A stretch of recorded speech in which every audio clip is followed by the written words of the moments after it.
Sawa ka na ba sa paulit-ulit mong binabaon? Gusto mo yung iba naman? Naku, tamang-tama. Sobrang dali lang nitong recipe natin for today. Sobrang sarap pa talaga namang mabubusog ka. Naku, don't worry, hindi mo kailangan dito ng oven. At pwedeng-pwede din ito sa handaan. Kaya naman tara, let's go! Complete meal na nga ito kaya naman sobrang feeling masasatisfy na ang iyong tummy. Simulan natin sa carbs. Magluluto muna ako ng kanin gamit itong aming rice cooker na nabili ko lang sa Shopee. Sobrang dali lang niya gamitin, multifunctional din kasi may kasama na din siyang steamer. Pwede kang mag-steam ng gulay habang nagsasaing ka. Siyempre, hugasan muna natin yung bigas. Ilang beses kayo maghugas ng bigas? Ako mga 2 to 3 times. Ay, pusa kayo. Natanggal. Okay, it's the husband's problem. At dahil nga medyo murang version ito, kaya naman canned tuna ang gagamitin natin. Medyo mura pero masarap. Kaya naman pwedeng-pwede sa handaan. Aba naku, pwede mo ding pambenta. Junain ko lang maigi yung tuna gamit yung salaan. By the way, 2 lata pala yung ginamit ko. Depende sa kung gaano karaming gagawin niyo. Sa bawag nyo itapon, pwede nyo yung ilagay sa rice. Or ipansahog sa gulay, ginasang repolyo, ganun. Then yung tuna flakes, iinitin ko yan. Gamit ang aming microwave. Kung wala kayong microwave, pwede naman sa inyong kalan. Igisa nyo lang sa inyong kawali or kaya initin nyo lang. Next ay itong imitation crab sticks.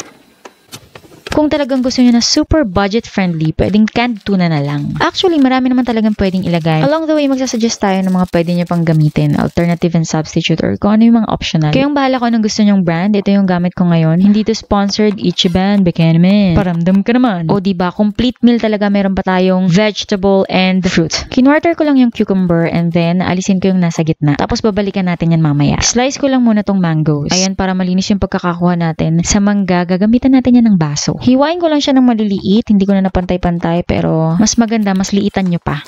At para mas mabilis gagamitin ko itong aking multifunctional vegetable slicer. Multifunctional kasi madami na siyang type ng slicer na pwede nyo gamitin. Link pinapost ko sa description box or sa comment section.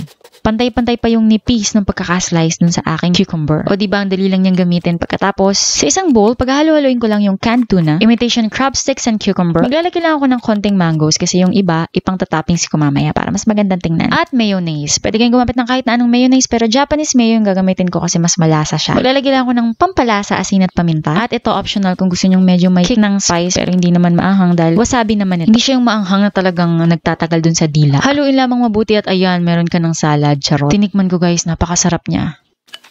Pwede kayong maglagay ng konting sugar or honey.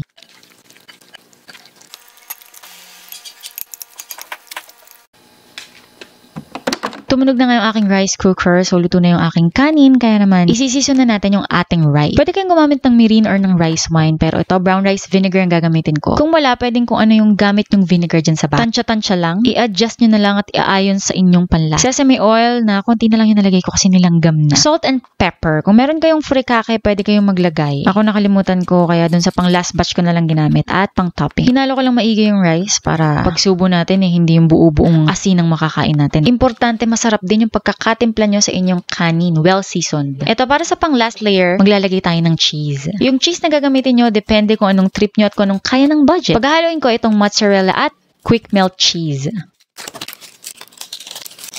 Gagadgarin ko lang para mas madali siyang matunaw mamaya. Don't worry, yung complete list of ingredients pinopost ko sa description box or sa comment section. Check nyo na lang.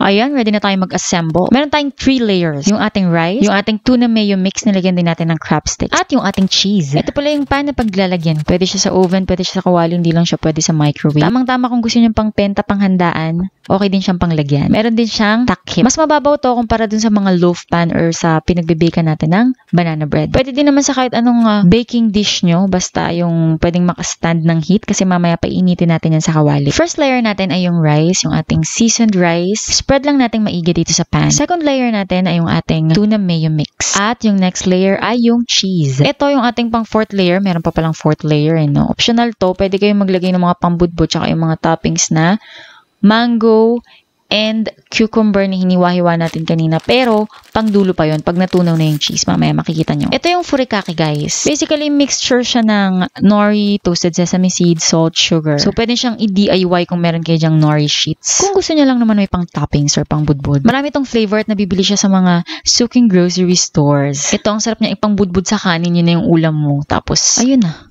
Mapapawi na ang gutom mo. Ayan, na-assemble na natin. At dami ko palang nagawa, by the way. Ito nga, magpapainit lang ako ng kawali. Tinatakpan ko siya ng tissue para hindi makascape yung steam or yung init. Para mas madaling matunaw yung cheese, maglalagay ako ng hot water. Hot na yung nilagay ko para shortcut. And then maglalagay ako nitong rack para mailagay ko sa ibabaw yung ating mga aluminum foil. Takpan and check nyo lang from time to time kung natunaw na ba yung cheese. Pagkatapos, hanguin nyo na sa kahirapan. Tatapusin ko lang to guys and I will be right back para dun sa ating toppings.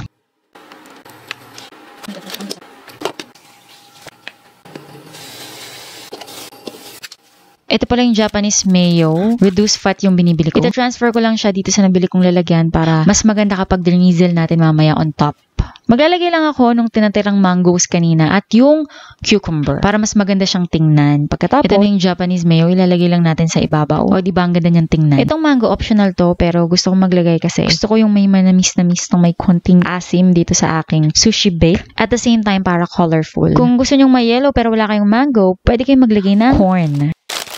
Tapos ito pala yung ating Korean seasoned seaweeds. Ito kailangan natin to kasi dito natin ilalagay yung sushi bake pag kinakain na natin para naman talagang feel natin. Ayan, first bite muna tayo. Naku guys, napakasarap kaya naman i-try nyo na to. Pwede siyang pambaon, panghandaan, pang merienda. Napakadali lang gawin kaya naman comment down below kung na-try nyo na. Kamusta ang inyong experience dito sa ating sushi bake na medyo tipid version. Medyo. Depende sa mga gagamitin yung ingredients. Yung sa akin naman ay nagsishare lang ako kung ano yung aking ginagawa. Ayan, kung gusto nyo na may wasabi, pwede kayong maglagay. Ayun lang guys, ako nga palang inyong kusinerang ininyera, Jay Nexon Silvestre. See you in my next vlog.